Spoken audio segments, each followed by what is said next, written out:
बंधुओं नमस्कार।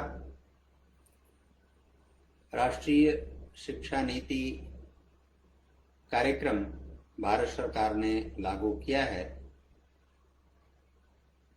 और उस आलोक में मैं आपसे 5 चरणों में चर्चा करने के लिए मंतव्य बनाया था। आज उसका दूसरा चरण है।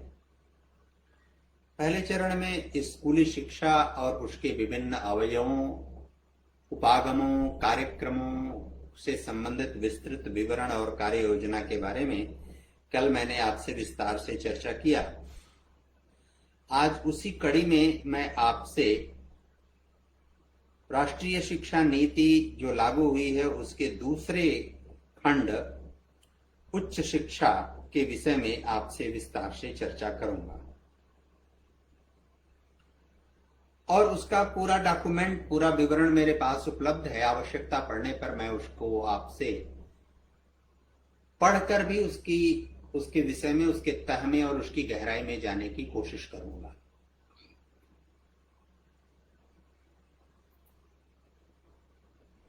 उत्तर प्रदेश सरकार में काफी वर्ष पूर्व एक शिक्षा मंत्री हुआ करते थे, ओम प्रकाश सिंह जी, डॉक्टर ओम प्रकाश सिंह जी। वो उच्च शिक्षा में अध्यापक भी थे। अब वो बार बार इस बात को कहते थे कि स्कूली शिक्षा यानी 12वीं तक की शिक्षा सबके लिए अनिवार्य होनी चाहिए, लेकिन उससे ऊपर की शिक्षा चुने हुए लोगों को ही दी जानी चाहिए। अर्थात जो लोग वास्तव में उच्च शिक्षा के प्रति आग्रही हों, उच्च शिक्षा को लेके ज्यादा चिंतित रहते हों, संवेदनशील हों, वास्तव में उच्च शिक्षा में जाने की इच्छा रखते हों, कुछ उत्कृष्ट करना चाहते हों, ऐसे लोगों को ही उच्च शिक्षा में जाना चाहिए और ऐसे लोगों को ही उच्च शिक्षा में लेना चाहिए। भीड़ जमा करना और भीड़ जमा करके दिखाना कि हमने इतने लोगों को प्रमाण पत्र बांट दिया, ये कहीं से ही भी न्यायोचित और न्याय संगत नहीं है। इस परिप्रेक्ष्य में 1986 में जो राष्ट्रीय नई शिक्षा नीति भारत में लागू हुई और नरसिम्हा राव जी की सरकार आने पर 1992 में उसमें संशोधन किया गया। उस कड़ी में आप अगर विचार करें तो 2020 की राष्ट्रीय शिक्षा नीति व्यापक अर्थों में भिन्न प्रकार की शिक्षा नीति है और वह 1986 और 1992 में किए गए संशोधन के आधार पर जो शिक्षा नीति थी उसके बहुत सारे सकारात्मक और अच्छे पक्षों को उद्घाटित भी करती है, उसको आगे ले जाने के लिए संकल्पबद्ध भी दिखाई पड़ती है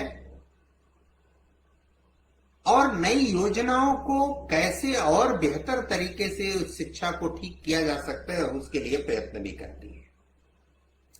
जहां तक उच्च शिक्षा का सवाल है, उच्च शिक्षा के अनेक खंड और उपभाग हैं, चाहे वो परंपरागत शिक्षा हो, कला वर्ग की शिक्षा हो, विज्ञान वर्ग की शिक्षा हो, वाणिज्य वर्ग की शिक्षा हो, कृषि वर्ग की शिक्षा हो, तकनीकी शिक्षा हो, चिकित्सा क्षेत्र की शिक्षा हो, किसी भी प्रकार की शिक्षा हो, उसका अपना एक स्वरूप, अपना एक मानदंड, अपनी एक उपयोगिता अपने स्तर पर होती है। और उस आलोक में जो राष्ट्रीय शिक्षा नीति का उच्च शिक्षा को लेकर, उच्चतर शिक्षा को लेकर संकल्प है, वह संकल्प इस प्रकार है। इसका पहला अवयव है गुणवत्ता युक्त विश्वविद्यालय एवं महाविद्यालय भारतीय उच्चतर शिक्षा व्यवस्था हेतु एक नया और भविष्योन्मुखी दृष्टिकोण प्रस्तुत करना और उसको व्यवहार में ले आना, क्रियान्वित करना। गुणवत्तापूर्ण विश्वविद्यालय और महाविद्यालय गुणवत्ता युक्त किस अर्थ में? संसाधन के अर्थ में, अवस्थापनात्मक सुविधाओं के अर्थ में, अध्यापकों के अर्थ में, छात्रों के अर्थ में भी, परिवेश के अर्थ में भी, पर्यावरण के अर्थ में भी, सभी क्षेत्रों में हम गुणवत्ता युक्त चीजें प्राप्त करें और गुणवत्ता युक्त चीजों का विकास हो, यह बहुत आवश्यक है। और इसलिए इस बात का विचार करते हुए गुणवत्ता युक्त विश्वविद्यालय और महाविद्यालय की संकल्पना की गई है, और जिसके अंतर्गत उच्चतर शिक्षा मनुष्य और साथ ही सामाजिक कल्याण के विकास में अति आवश्यक भूमिका निभाती हो। ऐसे हम गुणवत्ता युक्त उच्च शिक्षण संस्थान चाहते हैं। राष्ट्रीय शिक्षा नीति इसके लिए संकल्पबद्ध होती है। राष्ट्रीय शिक्षा नीति किन चीजों को लेकर उच्च शिक्षा प्रणाली में समस्याओं को इंगित करती है, समस्याओं को दृष्टिगत रखते हुए अपनी योजना, रचना और कार्य बनाती है, इसका भी विस्तार से उसमें चर्चा की गई है। ऐसा नहीं है कि नकारात्मक बातों को और अब तक जिनके कारण समस्याएं आई हैं उन समस्याओं को लेकर कोई चर्चा वार्ता नहीं है, ऐसा नहीं है। जिन समस्याओं को, जिन बातों को रेखांकित किया है उच्च शिक्षा की दृष्टि से, उसमें महत्वपूर्ण बिंदु हैं गंभीर रूप से खंडित उच्चतर शैक्षिक पारिस्थितिकी तंत्र, यानी पूरा सिस्टम जो छिन्न भिन्न हो गया है, एक तरह से पटरी से उतर गया है, उस समूचे तंत्र को, उस जो पर्यावरण विज्ञान, भूगोल जैसे विषय के लोग होंगे वो जानते होंगे कि पारिस्थितिक तंत्र से क्या आशय है, उसका कितना व्यापक फलक है। दूसरा, संज्ञानात्मक कौशल के विकास और सीखने के परिणामों पर कम बल अब तक दिया जाता रहा है, उसको भी मीट आउट करने के लिए, उस समस्या के समाधान के लिए भी इस राष्ट्रीय शिक्षा नीति में प्रावधान है। विषयों का एक कठोर विभाजन हुआ करता था, विद्यार्थी को बहुत पहले ही विशेषज्ञ और अध्ययन के संकीर्ण क्षेत्रों की तरफ धकेल दिया जाता था, उसको एक चैनलाइज्ड प्लेटफॉर्म बांट दिया जाता था, उसको एक निश्चित दायरे में सीमित कर दिया जाता था कि तुमको अमित विषय पढ़ना है, इतना ही पढ़ना है, यही पढ़ना। उसकी संज्ञानात्मक विकास, जिसको कहते हैं ज्ञान होलिस्टिक होता है, संपूर्णता में होता है, पूर्णता में होता है, उस बात की तरफ से उसको विमुख करने की जो योजना लगातार थी, उस योजना पर भी इसमें ध्यान दिया गया है। सीमित पहुंच, विशेष रूप से सामाजिक आर्थिक रूप से वंचित क्षेत्रों में जहां कुछ ऐसे ही विश्वविद्यालय और महाविद्यालय हैं जो केवल स्थानीय भाषाओं में पढ़ाते हैं, यानी स्थानीय भाषाएं हमारी मातृभाषा का महत्व हो, लेकिन हमको उन भाषाओं और उन चीजों पर भी कार्य करना है जिसके आधार पर हमारी प्रगति दूरस्थ क्षेत्रों में भी, ऐसे क्षेत्रों में भी हमारी पहुंच बन सके जो क्षेत्र हमारी पहुंच से वंचित है, यानी जिनको हम लाभान्वित कर सकते हैं या वह क्षेत्र हमें लाभान्वित कर सकता है, इसके लिए भी इसमें प्रावधान है। सीमित शिक्षक और संस्थागत स्वायत्तता, यानी शिक्षकों की कमी अब तक बहुत रही है, संस्थाओं के पास अधिकार नहीं रहा है, वो निर्णय ले पाने की क्षमता उनकी नहीं रही है। इस समस्या के समाधान के लिए भी इसमें पर्याप्त योग्यता आधारित कैरियर प्रबंधन, संकाय और संस्थागत लीडरों के प्रगति के लिए अपर्याप्त तंत्र रहा है, उस अपर्याप्त तंत्र को भी दूर करने का प्रयत्न है। अधिकांश विश्वविद्यालयों और महाविद्यालयों में शोध पर कम बल और विषयक अनुशासनों में पारदर्शी और प्रतिस्पर्धी समीक्षा शोध निधियों की कमी रही है, उसको भी दूर करने का प्रयत्न किया है। इसमें उच्चतर शिक्षा संस्थानों में गवर्नेंस और नेतृत्व क्षमता का अभाव रहा है, उसको भी पूरा करने के लिए इस व्यवस्था में, इस राष्ट्रीय शिक्षा नीति में व्यापक प्रावधान किया गया है। एक अप्रभावी विनियामक प्रणाली रही है जिसका प्रभाव समाज पर, लोगों पर और समुची व्यवस्था पर कम पड़ता रहा है, उसको भी दूर करने का प्रयत्न इस शिक्षा प्रणाली में किया गया है।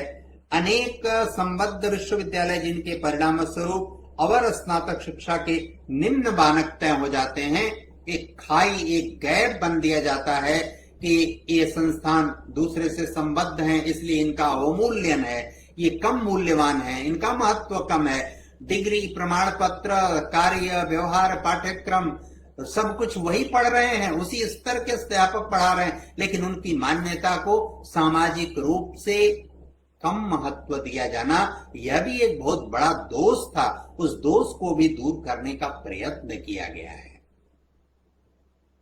इस दृष्टि से राष्ट्रीय शिक्षा नीति ने यह प्रावधान है कि संस्थागत पुनर्गठन और समेकन, यानी संस्थाओं का सम्यक व्यवस्थित पुनर्गठन, जो उसमें कमियां हैं, सभी प्रकार के स्टेक होल्डर, अध्यापक, छात्र, अभिभावक, परिवेश, वहां का प्रशासन, वहां का प्रबंध तंत्र, सरकार, ये सभी जो स्टेक होल्डर हैं, ये सभी स्टेक होल्डर सातों का मिलकर कोई संस्था का निर्माण होता है। इन सातों का महत्वपूर्ण योगदान होता है और इन सातों के मेल से कोई संस्था व्यवस्थित स्वरूप प्राप्त करती है।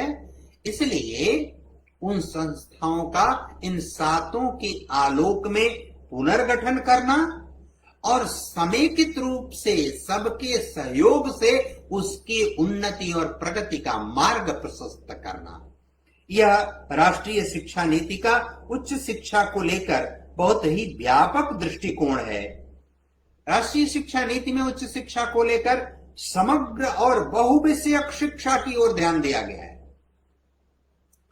यानी जो ज्ञान की समग्रता है, जिसके अंतर्गत कहा जाता है सामान्य ज्ञान, यानी सभी चीजों का व्यक्ति जब उच्च शिक्षा में चला गया तो उच्च शिक्षा में गए हुए व्यक्ति के पास सभी चीजों का सामान्य ज्ञान होना ही चाहिए। न्यूनतम ज्ञान ऐसे विषयों का भी होना चाहिए जिस विषय को पढ़ने के लिए उसको प्रमाण नहीं मिल रहा है, प्रमाण पत्र नहीं प्राप्त हो रहा है, उसका भी सामान्य ज्ञान होना चाहिए। ऐसी व्यवस्था करने की भी योजना इस शिक्षा प्रणाली में दी गई है। ये अद्भुत और अद्वितीय बात, चाहे प्रतिस्पर्धी प्रतियोगिता परीक्षाओं की बात ले ली जाए, चाहे आप किसी विशेषज्ञता हासिल करने के कार्य में हैं, सब जगह इसकी बहुत प्रबल आवश्यकता पड़ती है। उच्च शिक्षा में सीखने के लिए सर्वोत्तम वातावरण व छात्रों को सहयोग करना, यानी सीखने के लिए जो अधिकतम सुंदर और व्यवस्थित वातावरण हो सकता है, उस वातावरण का सृजन करने का भी दायित्व इस राष्ट्रीय शिक्षा नीति के द्वारा सरकार को और व्यवस्था को लेने के लिए संकल्पित किया गया है कि हम सीखने का शुद्ध व्यवस्थित सुचारू रूप से वातावरण उपलब्ध कराएंगे और इसमें छात्रों को जिस भी प्रकार के सहयोग की आवश्यकता होगी वो सभी प्रकार का सहयोग उनको प्रदान किया जाएगा। जो बेहतर सीखना चाहते हैं उनको बेहतर सीखने का अवसर प्रदान करना, सुविधा प्रदान करना इस राष्ट्रीय शिक्षा का नीति का बहुत प्रमुख उद्देश्य है। इतना ही नहीं, शिक्षा जब हम ग्रहण करते हैं, शिक्षा हम जब प्राप्त करते हैं तो उसका एक बहुत महत्वपूर्ण भाग यह होता है कि वह शिक्षा हम जिस स्थान पर हैं केवल उसी स्थान के लिए तो उपयोगी नहीं है। उस शिक्षा का व्यापक फलक होना चाहिए, यानी ऐसे स्थानों के लिए जो हमारे समाज से बाहर, हमारे देश से बाहर भी उसकी उपयोगिता हम सिद्ध कर सकें। और उसकी उपयोगिता सिद्ध कर सके इसका मतलब है हम अपनी योग्यता और क्षमता को प्रस्तुत कर सकें, उसको दिखा सकें। और दिखाने की जब परिस्थिति होती है तो हम उसमें विकास करने के लिए अपनी योग्यता क्षमता में प्रस्तुत होते हैं, प्रयत्न करते हैं। और वह प्रस्तुत होना और प्रयत्न करना व्यक्ति के, यानी जो सीखने वाला है, जो सिखाने वाला है, उन दोनों के अंदर ऐसा भाव पैदा करता है कि वह उसको अपने स्थान, अपने समय और अपनी परिस्थिति, उन सभी में सकारात्मक योगदान देने की उसकी क्षमता और योग्यता विकसित होती है। इसलिए उसके अंतरराष्ट्रीयकरण यानी एक व्यापक फलक बनाने पर भी ध्यान, छात्र गतिविधि और भागीदारी, यानी जैसे कहा जाता है शिक्षा व्यक्ति का बहुमुखी विकास, चतुर्थिक विकास, सम्यक विकास, पूर्ण विकास अगर नहीं होता तो उच्च शिक्षा प्राप्त करने और उच्च शिक्षा देने और लेने का हेतु और अर्थ नहीं रहता। चतुर्थिक विकास का मतलब मानसिक विकास, बौद्धिक विकास, शारीरिक विकास, पर्यावरणीय विकास, उसका सामाजिक विकास, उसका सम्यक विकास हो, ऐसा वातावरण, ऐसी चीजें, यानी वह व्यक्ति यदि अमीर है, वह छात्र, तो गरीबी क्या होती है यह भी समझे। वह युवा है तो वह समझे कि वृद्धावस्था कैसी होती है। वह पुरुष है तो वो ये समझे कि महिला के अंदर कौन सी संवेदना, कौन से भाव, कौन से विचार हैं, उसको किस प्रकार का कष्ट है, हम उसमें किस प्रकार का सहयोग कर सकते हैं, इस भाव में आए। इस प्रकार समाज में वो उसके अंदर ऐसे संस्कार, ऐसी परिस्थिति, ऐसा वातावरण, ऐसा स्वरूप उसका विकसित हो जो सम्यक मनुष्यता की तरफ वो उन्मुख हो सके, श्रेष्ठ मनुष्य बन सके, श्रेष्ठ मानव बन सके। और श्रेष्ठ मानव जब बनेगा तो स्वाभाविक रूप से उसके अंदर ये सारे गुण आएंगे। छात्रों के लिए वित्तीय सहायता का भी, जो योग्य, काबिल हैं, बेहतर हैं, अच्छा सीखना चाहते हैं, उनके लिए आर्थिक सहयोग का भी प्रावधान यह राष्ट्रीय शिक्षा नीति करती है। प्रेरित, सक्रिय और सक्षम संकाय का विकास करना, यानी जो संकाय, यानी चाहे जिस भी संकाय, एक तरह से आप कला संकाय, वाणिज्य संकाय, विज्ञान संकाय, कृषि संकाय, चिकित्सा संकाय, तकनीकी जितने भी संकाय हैं, और उन संकायों के अंदर कार्य करने वाले वो शिक्षक भी स्वयं में एक संकाय, एक विषय और अनुशासन होते हैं। इसलिए इन सबको प्रेरित करना, सक्रिय करना और सक्षम बनाना भी इस राष्ट्रीय शिक्षा नीति का बहुत महत्वपूर्ण आयाम है, उद्देश्य है। उच्चतर शिक्षा में समता का और समावेश, समता यानी समानता, यानी कोई अमीर है, कोई गरीब है, यह भेद नहीं रहेगा। हमको सीखने के अवसर में कोई कमी नहीं रहेगी। हम गांव से हैं या शहर से हैं, हमको सीखने के अवसर में कमी नहीं रहेगी।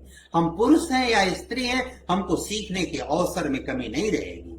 हम किसी खास वर्ग विशेष से हैं, किसी दूसरे वर्ग विशेष से हैं, इसलिए हमको सीखने में और सीखने के अवसर में किसी तरह की कमी न आए, इसका भी प्रावधान यह शिक्षा करती है।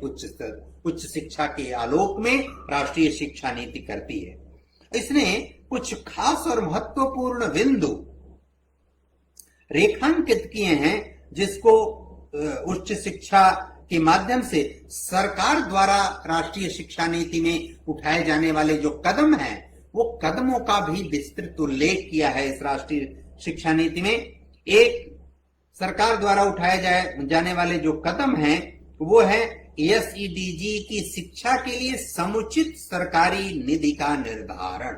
समुचित सरकारी निधि का निर्धारण, उच्चतर शिक्षा के विभिन्न मानकों के लिए स्पष्ट लक्ष्य का निर्धारण, उच्चतर शिक्षण संस्थानों की प्रवेश प्रक्रिया में जेंडर संतुलन को बढ़ावा देना, यानी लैंगिक भेद न रह जाए, सबको समान अवसर हो, इसको तय करना। विकास की ओर उन्मुख जिलों में उच्चतर गुणवत्ता युक्त उच्चतर शिक्षा संस्थान बनाकर संख्या में जो बढ़ोतरी होनी चाहिए, वास्तविक अर्थों में अधिकतम लोग शिक्षा ग्रहण कर सके, सब तक पहुंच हो सके, इसके लिए कार्य करना। ये सरकार ने अपने लिए लक्ष्य निर्धारित किया। उच्चतर गुणवत्ता युक्त ऐसे उच्चतर शिक्षण संस्थानों का निर्माण और विकास करना जो स्थानीय या भारतीय भाषाओं में या द्विभाषा रूप में शिक्षण दे सकें, शिक्षण कार्य कर सकें। सार्वजनिक और निजी दोनों ही तरह के उच्चतर शिक्षण संस्थानों में इस वित्तीय आर्थिक सहायता एवं छात्रवृत्ति प्रदान करना। ऐसा नहीं है कि केवल सरकारी विद्यालय है, सरकारी विश्वविद्यालय या महाविद्यालय है तो सरकार केवल उन्हीं को अनुदान देगी, ऐसा नहीं है। वो ऐसों को भी अनुदान देगी जो केवल निजी क्षेत्र में संस्थान कार्य कर रहे हैं या खुले हुए हैं, शिक्षा दे रहे हैं, उनके लिए भी वो अनुदान का प्रावधान होगा। उच्चतर शिक्षा के अवसरों और छात्रवृत्ति से जुड़ी जागरूकता के लिए प्रयास करना, प्रसार करना, उसका बेहतर भागीदारी और सीखने के परिणामों के लिए नई तकनीक और प्रौद्योगिकी का निर्माण करना, ये राष्ट्रीय शिक्षा नीति के अंतर्गत सरकार ने अपने एजेंडे में लिया है कि हमको क्या क्या करना चाहिए, क्या करना है। फिर उन जिन शिक्षण संस्थाओं के लिए सरकार की योजना है, उन शिक्षण संस्थाओं को क्या करना है, ये भी तय किया है इस राष्ट्रीय शिक्षा नीति में। वो कार्य है उच्चतर शिक्षा प्राप्त करने से जुड़ी लागत और इस दौरान हुई आर्थिक अवसरों की हानि को कम करना चाहिए। उनको सामाजिक आर्थिक रूप से वंचित छात्रों को अधिक वित्तीय सहायता और छात्रवृत्ति प्रदान करना चाहिए उन संस्थानों को। उच्चतर शिक्षा के अवसरों और छात्रवृत्ति से जुड़ी जागरूकता के लिए प्रचार प्रसार का कार्य करना चाहिए उन संस्थानों को। प्रवेश प्रक्रियाओं को अधिक समावेशी, सरल बनाना चाहिए कि सभी को बेहतर अवसर प्राप्त हो सके।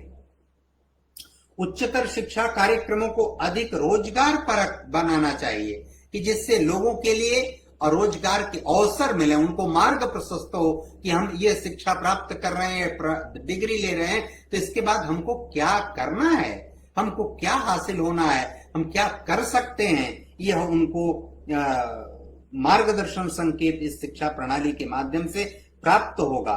भारतीय भाषाओं और द्विभाषा भाषी रूप से पढ़ाए जाने वाले अधिक डिग्री पाठ्यक्रम विकसित करना, यानी जे मातृभाषा के माध्यम से और कोई ऐसी भाषा भी चयन कर सके जिस भाषा का उनके लिए ज्यादा उपयोग हो और उसको अपने सीखने और भविष्य के लिए जो उनकी कार्य योजना है उसमें वो लाभ ले सकें। यह सुनिश्चित करना कि सभी संबंधित इमारतें और अन्य बुनियादी सुविधाएं व्हील चेयर सुलभ दिव्यांगजनों के अनुकूल हैं या नहीं। यानी इतनी चिंता दिव्यांगजन हैं, जो फिजिकली चैलेंज्ड लोग हैं, ऐसे लोगों के लिए जिनको किसी तरह की दिक्कत, उनके लिए भी अवस्थापनात्मक सुविधाओं का प्रावधान है कि नहीं, उसके लिए वो कार्य करना।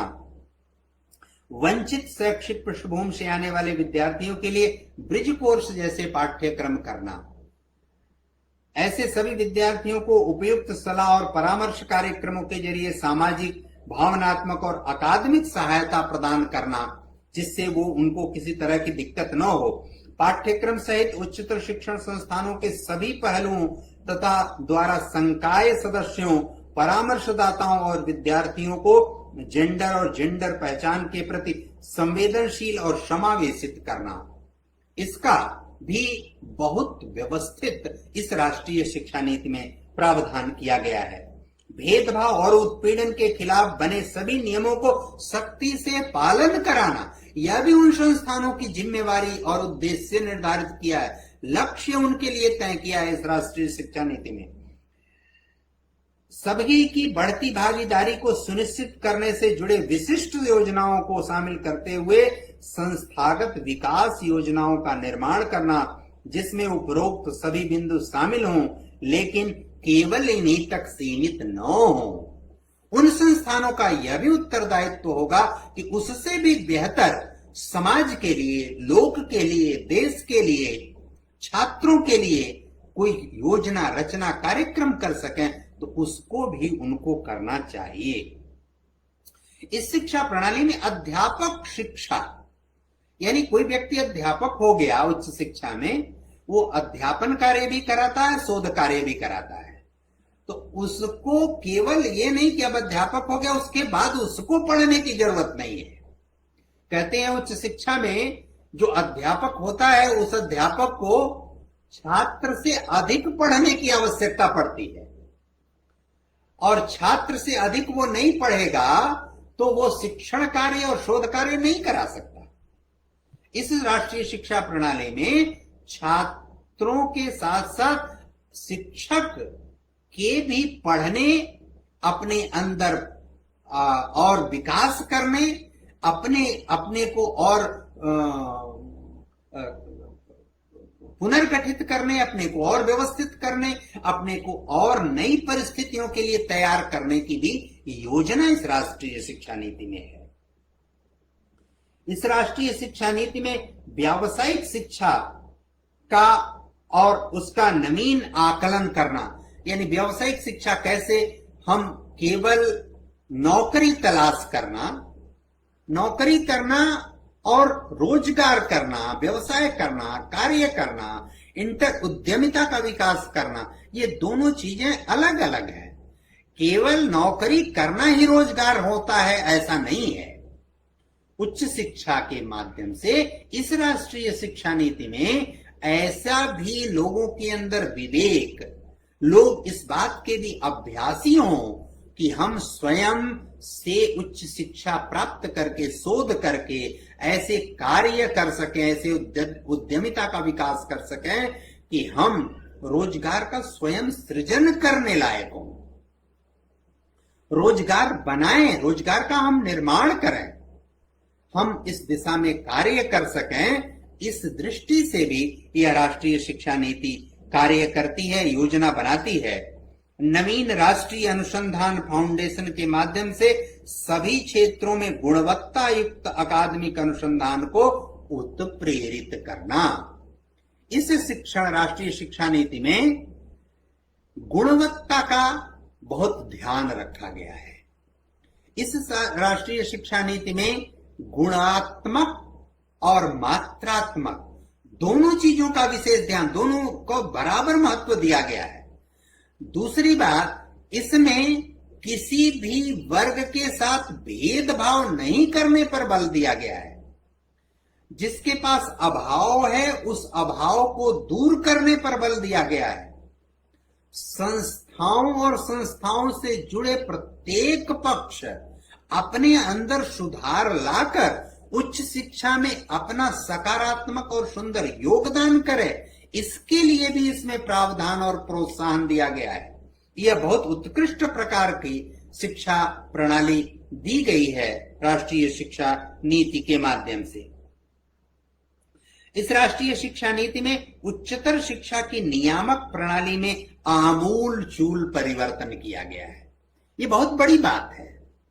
उच्चतर शिक्षा में आमूल-चूल परिवर्तन करने का अर्थ है कि इसमें एक विनियमन प्रणाली, एक बहुत ही व्यवस्थित, विनियमित करने वाली, रेगुलेट करने वाली, उसको ठीक से संचालित करने वाली एक प्रभावी व्यवस्था को लागू करने की योजना इस शिक्षा प्रणाली में है।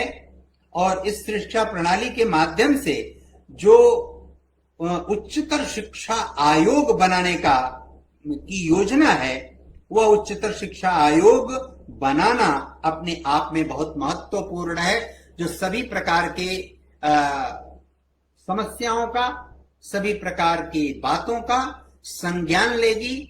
अध्यापकों की नियुक्ति, कर्मचारियों की नियुक्ति, छात्रों का ड्रॉप आउट, छात्रों का फेल होना, छात्रों का नामांकन कराना, उनकी परीक्षा, कहीं भी किसी भी प्रकार की अव्यवस्था, असुविधा या संकट होने की स्थिति में वह उस दृष्टि से कार्य करेगी।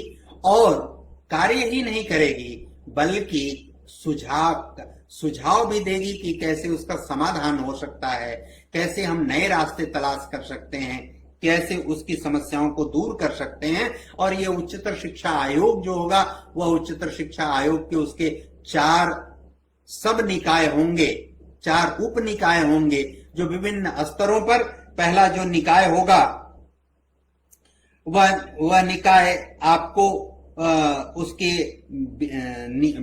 नियम आदि चीजों पर, दूसरा शोध पर, तीसरा क्रियान्वयन पर, इस तरह से 4 निकाय होंगे। वो चारों निकाय अपने अलग अलग कार्य करेंगे, जो उच्चतर शिक्षा आयोग से सीधे सीधे संबंधित होंगे और सभी क्षेत्रों में वो कार्य करेंगे। तकनीकी और चिकित्सा शिक्षा को लेकर अलग आयोग होंगे और वे आयोग व्यवस्थित तरीके से कार्य करेंगे, संचालन में और परिणाम के स्तर तक आप सबको ले जाएंगे। उच्च शिक्षा में इस आयोग के साथ साथ शिक्षा के व्यावसायीकरण को रोकना, यह बहुत महत्वपूर्ण कदम है। बार बार चर्चा की जाती है, जैसे राजनीति का अपराधीकरण करना, एक विषय बार बार आता है। फिर विषय आता है राजनीति का अपराधीकरण नहीं, बल्कि अपराधी का राजनीतिकरण कर दिया जाता है, और इसलिए उसको एक चैनल में, एक व्यवस्था में फिट कर दिया जाता है। शिक्षा में, विशेषकर उच्च शिक्षा में, जो शिक्षा का व्यवसायीकरण है कि हम उसको, जो शिक्षण संस्थान खोलते हैं या स्वयं सरकार उससे लाभ प्राप्त करने की दिशा में कार्य करने लगती है, इसलिए शिक्षण संस्थान नहीं है।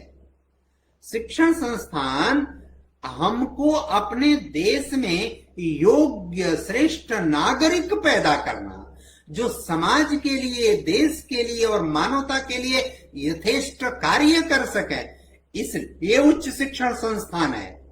हम उसको व्यावसायिक केंद्र बना दें कि हमने इतना लागत लगाया, इतनी आमदनी होनी चाहिए। नागरिक श्रेष्ठ बनना ही अपने आप में आय है।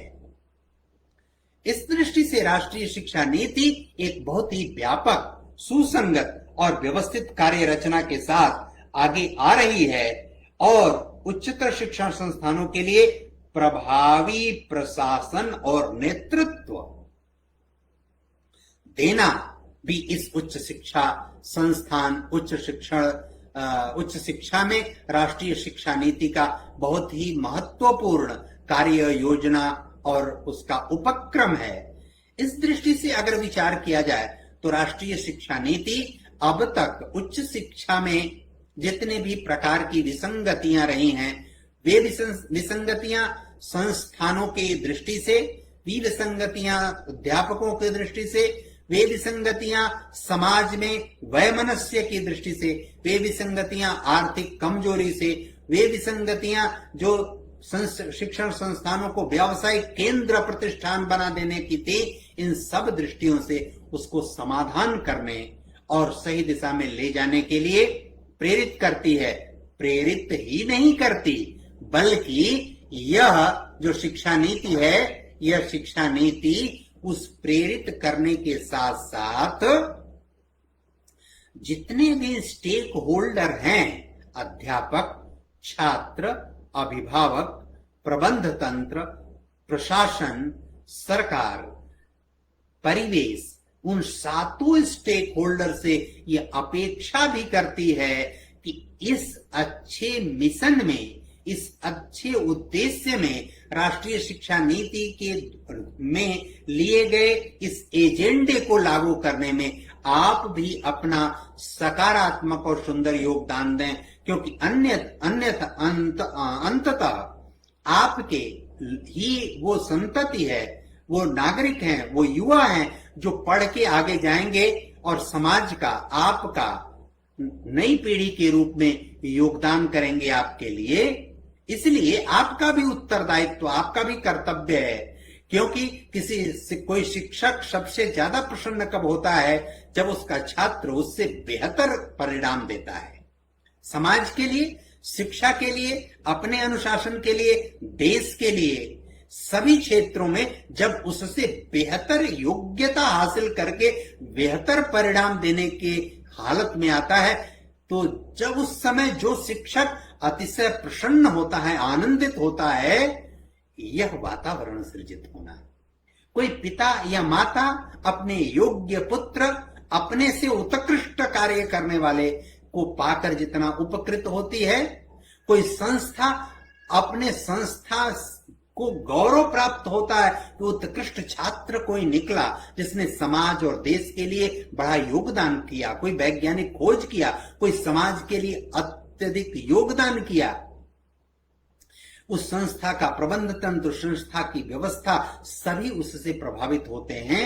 इसलिए उनका भी परम दायित्व है, परम कर्तव्य है कि जो भी प्रकार का, जिस भी प्रकार का योगदान कर सके उन संस्थाओं के गुणात्मक विकास के लिए, और उन संस्थाओं का गुणात्मक विकास होगा तो उन छात्रों का गुणात्मक विकास होगा, उन छात्रों का गुणात्मक विकास होगा तो आपके परिवार का, आपके समाज का, आपके देश का और संपूर्ण मानवता का गुणात्मक विकास होगा। इस दृष्टि से राष्ट्रीय शिक्षा नीति में अतिशय सुंदर प्रावधान किए गए हैं, उसको धरातल पर अमली जामा पहनाने में हमारा, आपका, सबका, संपूर्ण देशवासियों का, जो भी शिक्षा के प्रति विचार करते हैं, चिंतन मनन करते हैं, चिंतित रहते हैं, उसमें योगदान करना चाहते, उन सबकी ड्यूटी, सबका कर्तव्य है कि उसमें सहयोग करें, उसमें सकारात्मक सहयोग करें, उसकी नकारात्मकता में न जाएं, क्योंकि अद्भुत और अद्वितीय और बहुत सुंदर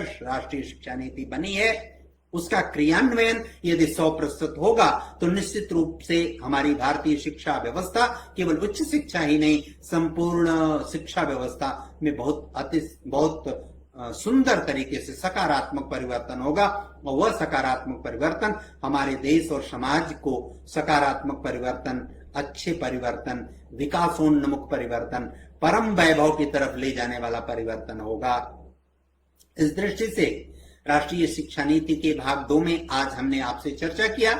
राष्ट्रीय शिक्षा नीति कुछ अन्य जरूरी मुद्दे जो शिक्षा से जुड़े होते हैं, केंद्रीय विषय हैं, जिनके विषय में चर्चा, वार्ता, चिंतन करना चाहिए, उसको तीसरे खंड, तीसरे भाग के रूप में राष्ट्रीय शिक्षा नीति के अंतर्गत रखा है। उस पर हम आपसे कल विस्तार से चर्चा करेंगे। आज इस अवसर पर इतना ही निवेदन करते हैं। हमारे फेसबुक पेज, इसी फेसबुक पेज पर मैं लगभग प्रायः उपलब्ध रहता हूं और 9 बजे ही उपलब्ध रहता हूं। आप विभिन्न विषयों, ज्वलंत विषयों को लेकर आप उपलब्ध रहेंगे तो हम सब अपने आपस में अपनी बातों को शेयर कर पाएंगे, साझा कर पाएंगे, जिज्ञासा का समाधान भी कर पाएंगे। और हमारा यह वीडियो आपको कैसा लगा, या अपना संदेश, मैसेज, टिप्पणी, कमेंट, सुझाव, परामर्श किसी भी रूप में आप दे सकते हैं। हमारे YouTube चैनल कौस्तुभ नारायण मिश्र, या इसी लिंक पर केवल facebook.com की जगह पर youtube.com कर दीजिए, सब कुछ वही रहेगा।